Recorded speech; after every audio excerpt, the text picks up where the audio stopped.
সাধারণত আমরা পেঁপের চাটনি যখন বা প্লাস্টিকের চাটনি যখন তৈরি করি তখন শুধু পেঁপেরই ব্যবহার করি। আজ কিন্তু আমি পেঁপের সঙ্গে আমও দেব। এই আম আর পেঁপের প্লাস্টিক চাটনিটা কী করে তৈরি করছি জানেন? চলুন দেখুন। এখানে আমি মাঝারি দুটো আম নিয়েছি, কাঁচা আম। এই আমটাকে খোসা ছাড়িয়ে একদম পাতলা পাতলা করে কেটে নিতে হবে।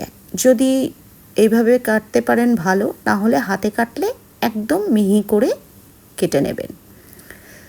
আর যে পেঁপেটা আমি এখানে ব্যবহার করেছি সেটা কিন্তু পাকাও না কাঁচাও না, একটু লালচে হয়েছে, তবে শক্ত।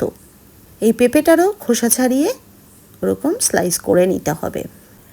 আপনারা যে যেখান থেকে এই ভিডিওটা দেখছেন লাইক কমেন্ট শেয়ার করতে কিন্তু ভুলবেন না।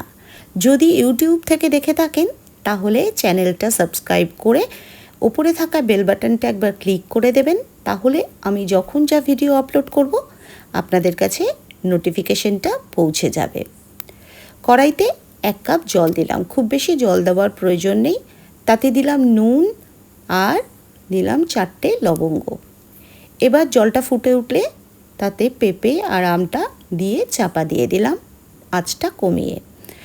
আম আর পেঁপেটা যখন একটু দেখবেন একদম স্বচ্ছ হয়ে গেছে, রঙটা পাল্টে আর সিদ্ধ হয়ে গেছে, তখন এতে মেশালাম চিনি আর দিলাম আমি পরিমাণ মতো কিশমিশ আর কয়েকটা কাজু। ড্রাই ফ্রুটসগুলো আপনারা আপনাদের মতো করে দেবেন। আমি সুন্দর দেখতে লাগার জন্য গ্যাস বন্ধ করে কিছুটা টুটি ফুটি এতে মিশিয়ে দিলাম, তবে গ্যাস বন্ধ করে দেবেন। যদি এই ভিডিওটা ফেসবুক থেকে দেখে থাকেন বা ইনস্টাগ্রাম থেকে দেখে থাকেন তাহলে অবশ্যই ফলো করে আমার পাশে থাকতে ভুলবেন না। ভিডিওটা কীরকম লাগলো সেটা অবশ্যই জানাবেন, আমার ভালো লাগবে। আপনাদের মতামত আমার কাছে ভীষণভাবে মূল্যবান। আর পারলে ভিডিওটা একটু শেয়ার করে দেবেন।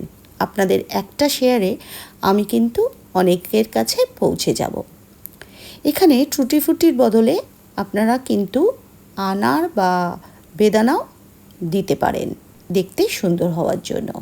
আর এখানে আমি লেবুর রস ব্যবহার করলাম না। এমনি প্লাস্টিক চাটনির মধ্যে লেবুর ব্যবহার করা হয় শেষে।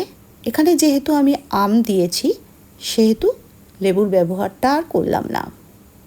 আমার চাটনি কিন্তু একদম রেডি, সাথে পাঁপড় ভাজাও হয়ে গেছে। চলুন এবার পরিবেশন করা যাক খাওয়ার শেষ পাতে। ভিডিওটি কেমন লাগলো অবশ্যই জানাতে ভুলবেন না। আর হ্যাঁ, ভিডিওটা শেষ পর্যন্ত যারা আমার পাশে থাকলেন তাদেরকে অসংখ্য ধন্যবাদ।